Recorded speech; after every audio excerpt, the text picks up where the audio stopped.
यार जब मैं अपने कॉलेज के दिनों को याद करता हूँ ना तो मुझे भी याद आते हैं बोरिंग लेक्चर्स जो हमारे टीचर्स हमें पढ़ाते थे। मतलब टीचर तो अच्छा पढ़ाते थे लेकिन हमें ना यार मन नहीं करता था पढ़ने का, पता नहीं क्यों। कुछ चीजें ऐसी थी जो हम गलतियां करते तो हमें लगता था जो मास्टर है ना यार बड़ा बोर करता है, बहुत ज्यादा पका देते बिल्कुल। अब भाई वो मास्टर की गलती नहीं थी, वो हमारी गलती थी और मैंने उस गलती को पहचान लिया था। तो मैंने कुछ ऐसे टिप्स आप लोगों के लिए आज की वीडियो में बताए हैं जिन टिप्स को फॉलो करके आप लोग बोरिंग लेक्चर्स को इंटरेस्टिंग लेक्चर्स में कन्वर्ट कर सकते। देखो मैं पहले ऐसे बैठता था ऐसे, क्या गुरुजी क्या पढ़ा रहे हो, और जब मैंने इन टिप्स को फॉलो कर लिया उसके बाद तड़ातर मास्टर जी तुम पढ़ाते जाओ, टॉप करने का काम हमारा है, तुम पढ़ाओ बस हमें, ठीक है। तो कौन सी टिप्स थी, उन टिप्स को जानने के लिए अभी के अभी क्या करो, इस चैनल को सब्सक्राइब कर लो, करो नीचे देखो, नीचे सब्सक्राइब का बटन है, सब्सक्राइब करो और वीडियो को लाइक कर दो। क्यों? ताकि आपको ऐसे ही आने वाली वीडियोस जो मैं यानी कि राघव तिवारी जो बना रहा है आपके लिए, वो वीडियोस आपको टाइम टू टाइम मिल जाए, ठीक है। और मैं ऐसी वीडियोस आपके लिए लाऊंगा। पहली टिप आपके लोगों के लिए क्या है, एक्टिव लिसनिंग। अब एक्टिव लिसनिंग क्या है भाई, देखो सुनते तो सब है लेकिन एक होता है सुनना। बोलते ना कि यार एक कान से सुना दूसरे कान से निकाल दिया, और जो हम चीज ऐसे सुनते हैं बहुत लाइटली, इधर दोस्त बात कर रहा है, इधर हाँ बोल, बोलना यार, हाँ सुन रहा हूँ, बोल तू तो, हाँ ठीक है हो गया, चल ठीक है। यानी कि ये सुनना क्या हुआ, किसी फायदे का नहीं है। क्यों? क्योंकि ये सुनना हमने थोड़ी देर बाद कान से निकाल दिया। लेकिन एक चीज होती है लिसनिंग बट पेइंग अटेंशन, यानी कि अटेंशन पे करके सुनना बहुत ज्यादा जरूरी है भाई। तो इसीलिए हमें भी क्लास में जो हमारे लेक्चर्स है ना उनको अटेंटिवली अटेंड करना है। हमें मजे नहीं लेने क्लास के, हमें सीरियस होकर बैठना है क्लास में और जो सर पढ़ा रहे हैं हमें सुनना है। यार देखो पहले बोरिंग लगेगा बट जब आदत डालोगे ना आप लोग, क्यों आपको आगे की टिप्स बताऊंगा इसको भी खत्म करने के लिए, भैया सुनना ही पड़ेगा यार। आप तो ये बोल रहे हो यार सुनना ही, तो वहां बैठ के सुनना लूं मैं, भाई सुनना भी एक कला है। वो कला तुम्हारे अंदर कैसे आएगी वो मैं आपको बताने जा रहा हूँ, ठीक है। और टिप्स आगे आपको बताऊंगा। पहले क्या आपको सुनना सीखना है, एक्टिव लिसनिंग। अब एक्टिव लिसनिंग के लिए जरूरी है आप लोग क्वेश्चंस पूछो, बिकॉज सुनने से पहले आपको पता होना चाहिए कि आपको सुनना क्या है। सुनना भी तो जरूरी है भाई, सबको थोड़ी सुन लोगे, आपको गाली वगैरह वो भी सुन लोगे, नहीं यार। एक हमारे प्रोफेसर थे हमारे कॉलेज में, बहुत ज्यादा प्रसिद्ध प्रोफेसर थे हमारे टाइम पर वो, बिकॉज वो थे JNU के, ठीक है। और वो एक बात कहा करते थे, आस्क एनीथिंग और आस्क एवरीथिंग। आस्क एवरीथिंग यानी कि सब कुछ पूछो, जो तुम्हारे दिमाग में आ रहा है, जो भी आ रहा है भाई, मतलब नहीं है अच्छा है बुरा है, तुम्हारे दिमाग में है, कंफ्यूजन है, जिज्ञासा है तो पूछो। क्यों? तो जब पूछ लोगे ना तो तुम्हारे दिमाग की जो टेंशन है वो गायब हो जाएगी। तुम्हारे दिमाग में कोई टॉपिक चल रहा था, कोई परेशानी चल रही थी, तुमने क्या किया 1 घंटा 2 घंटा उसके बारे में सोचा, वो 2 घंटा तुम्हारा गया हिप हिप हुर्रे और वो गया तुम्हारे माइंड से भुर्रे, ठीक है। तो आप लोगों को क्या करना है, सोचना नहीं है, जो आए तुरंत आस्क, पूछ लो मास्टर से जो भी हो।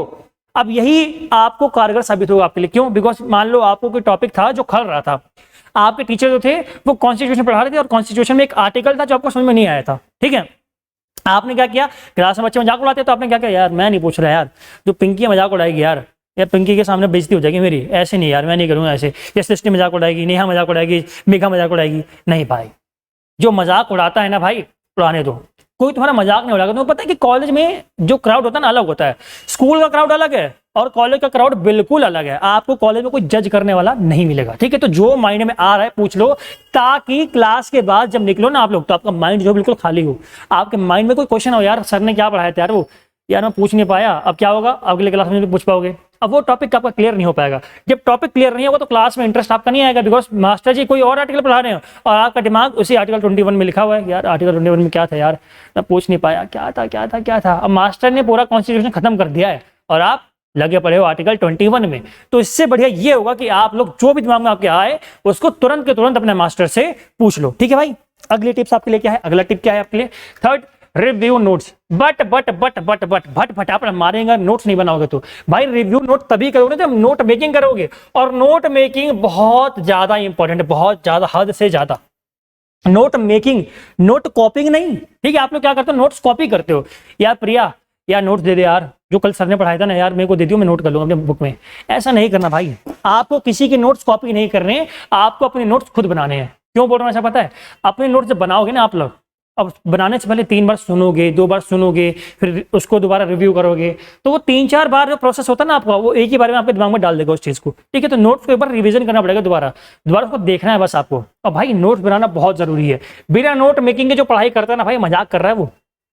एक्टिव लिसनिंग तब आप कर पाओगे जब आप लोग नोट मेकिंग करोगे, और नोट मेकिंग बहुत जरूरी है। आप लोग सुन रहे हो मास्टर की बात, ठीक है, आप नोट नहीं कर रहे हो तो आपको बोरिंग लगेगा ही लगेगा। जो पहला पॉइंट बोला था मैंने, क्या बोला था पहला पॉइंट, एक्टिव लिसनिंग।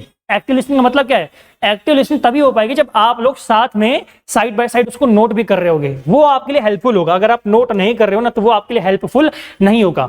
आप बाद में दोबारा देखो, जब पेपर आपके आएंगे तो पेपर का टाइम पे क्या पूरी बुक पढ़ोगे, है भाई, पूरा सिलेबस दोबारा रट लोगे क्या, नहीं, वहां पर आपके लिए काम आएंगे आपके नोट्स। तो नोट मेकिंग बहुत ज्यादा इंपॉर्टेंट है, ये मैं भी करता हूं और आपको भी रिकमेंड करूंगा कि आप लोग भी अभी से नोट मेकिंग स्टार्ट करो, बहुत ही फायदेमंद आप लोगों के लिए होता है। ठीक है, अगली चीज फोर्थ, यूज विजुअल एड्स। अब विजुअल एड्स क्या है भाई, देखो हम लोग को ना लिखना ज्यादा पसंद नहीं, हम लोग लिखी हुई चीजें ज्यादा हमें ध्यान में नहीं रहती हैं। आपने किसी लड़की की फोटो देखी, आपको याद रहेगी, वो लड़की आपको 10 दिन बाद मिलेगी ना, आपको अरे अरे अरे मेघा मेघा मेघा, क्यों, क्योंकि आपको उसकी शक्ल जो है याद रह गई। अब मैं बोलता ना यार, मैं आपको बोलता कि एक लड़की है मेघा, ठीक है, कहानी सुना रहा था मैं, एक लड़की है मेघा। अब मैं 10 दिन बाद आपसे पूछू यार मैंने तो कहानी सुनी 10 दिन पहले, याद है कौन सी कहानी थी, क्या नाम था उस लड़की का, अरे यार क्या नाम था उस लड़की का, क्या नाम था, नहीं याद आएगा, क्यों, क्योंकि आपने उसका देखा लिखा हुआ। अगर आप शक्ल देख लेते ना लड़की की तो आपको तुरंत याद आता। ये मैं लड़की लड़का एग्जांपल ऐसे नहीं कर रहा, आप कोई बोलो भाई मास्टर बड़ा बदतमीज है यार, नहीं भाई, मैं सिर्फ समझाने के लिए बोल रहा हूँ। ठीक है, तो आप लोग क्या करो, विजुअल एड्स का यूज करो, आप लोग डायग्राम्स बनाओ, फ्लो चार्ट्स बनाओ, माइंड मैप्स बनाओ, ये सब चीजें बहुत ही ज्यादा कारगर साबित होती है। अब डायग्राम्स क्या, आप ऐसे बना लो यार, आप ऐसे पूरा फ्लो चार्ट बनाओ, इसको भी सब पार्ट्स में डिवाइड कर दो, ऐसे करके भी डिवाइड करो उसको। ठीक है, आप ऐसे पैसेज मत लिखो भाई, ऐसे लिखना बंद करो, कॉलेज में आ गए हो, स्कूल में नहीं हो, ये वाले तरीके नहीं अपनाने। अब आपको क्या अपनाना है, माइंड मैप्स बनाने का तरीका। ठीक है, आपको माइंड मैप बनाने आने चाहिए। पूरा कॉन्स्टिट्यूशन 3-4 पेज में निपटा दो, खत्म, सारे आर्टिकल्स खत्म हो गए एक साइड। ठीक है, पार्लियामेंट खत्म। ठीक है भाई, जो भी पढ़ रहे हो, साइंस पढ़ रहे हो, केमिस्ट्री पढ़ रहे हो, नोट्स बनाना सीख लो, और नोट्स बनाना बहुत इंपॉर्टेंट है। मान लो आप यूएसए और यूएसएसआर का कंपैरिजन कर रहे हो, यूएसए पावरफुल था, अब पावरफुल लिख नहीं रहे हो, लिखना नहीं है, लो बना दो साइन। ठीक है, ये डोला शोला बना दिया, पावरफुल, खत्म बात। ठीक है भाई, कैसे करना है, चील बनानी है, चील लिखना है, ईगल लिखो मत, बनाओ, ले खटाक, ईगल बन गई। ठीक है, तो आपको माइंड मैपिंग करनी है। ठीक है, बहुत जरूरी है चीज। अगली चीज क्या है, fifth, discuss with peers.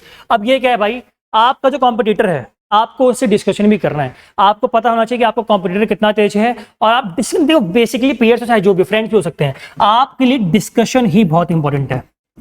Discussion is की ऑफ सक्सेस। ठीक है, हार्ड वर्क नहीं, डिस्कशन, क्योंकि जब आप डिस्कशन करोगे तो एक चीज आपके सामने 3-4 बार रिपीट होगी, और जब कोई चीज 3-4 बार रिपीट हो गई है तो आपके दिमाग में अपने आप चली जाएगी। आप उसको अपना पर्सपेक्टिव सुनाओगे, आप किसी और से उसका पर्सपेक्टिव लोगे, तो आपका जो दिमाग है ना वो ब्रॉड होगा, एक खुलेगा माइंड आपका, आप कहीं से नई चीजें सीखोगे। क्योंकि हमारा क्या होता है, हम लोग ना कुछ मतलब हमारी पर्सनल थिंकिंग है, अब वो पर्सनल थिंकिंग जब ब्रॉड होगी ना तो हमारा जो माइंड का लेवल है, सोचने समझने की हमारी क्षमता है, वो भी बहुत ज्यादा फैलेगी, और फायदा इसमें हमारा ही होगा। ठीक है, तो क्लास में जो आपके फ्रेंड्स हैं, आपका जो कॉम्पिटिटर है, उससे आप लोग डिस्कशन करो। ठीक है, अपने टॉपिक्स को उससे डिस्कस करो। ठीक है भाई, अगली चीज क्या है, 6th पॉइंट आपके लिए क्या है, सीक एडिशनल रिसोर्सेज अगर नीड पड़ती है तो।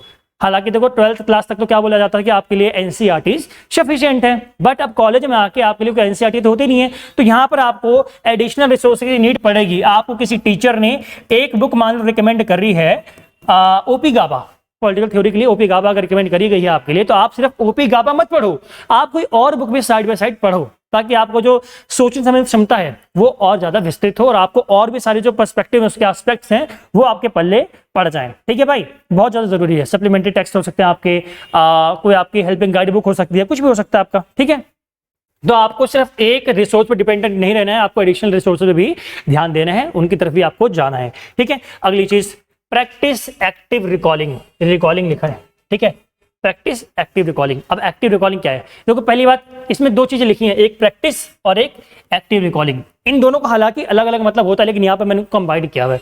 देखो भाई, कहती हैं कि प्रैक्टिस प्रैक्टिस प्रैक्टिस, प्रैक्टिस ही है जो आदमी को सफल बनाती है, तो प्रैक्टिस तो आपको करनी है, बट एक्टिव रिकॉलिंग का मतलब क्या है, यहाँ पर आपको अपने नोट्स को या फिर जो आप कॉन्सेप्ट्स पढ़ रहे हो उनको रिवाइज करते जाना है, उनको रिकॉलिंग करना है, आपको याद करना है बार बार। आप चल रहे हो रास्ते में, ठीक है, आप कॉलेज जा रहे हो, अब रास्ते में क्या कर रहे हो, किसी से बातचीत तो कर नहीं रहे, अकेले जा रहे हो, तो जाओ भाई, क्या था आर्टिकल, क्या था, आर्टिकल 21 ये था, आर्टिकल 22 ये था, आर्टिकल 30 ये था, आर्टिकल 45 ये था, आर्टिकल 360 ये था, 368 ये था, 145 ये था, 352 ये था। यानी कि आप क्या कर रहे हो, एक्टिव रिकॉलिंग कर रहे हो, आप अपने माइंड को बता रहे हो कि भाई देख ये कॉन्सेप्ट है।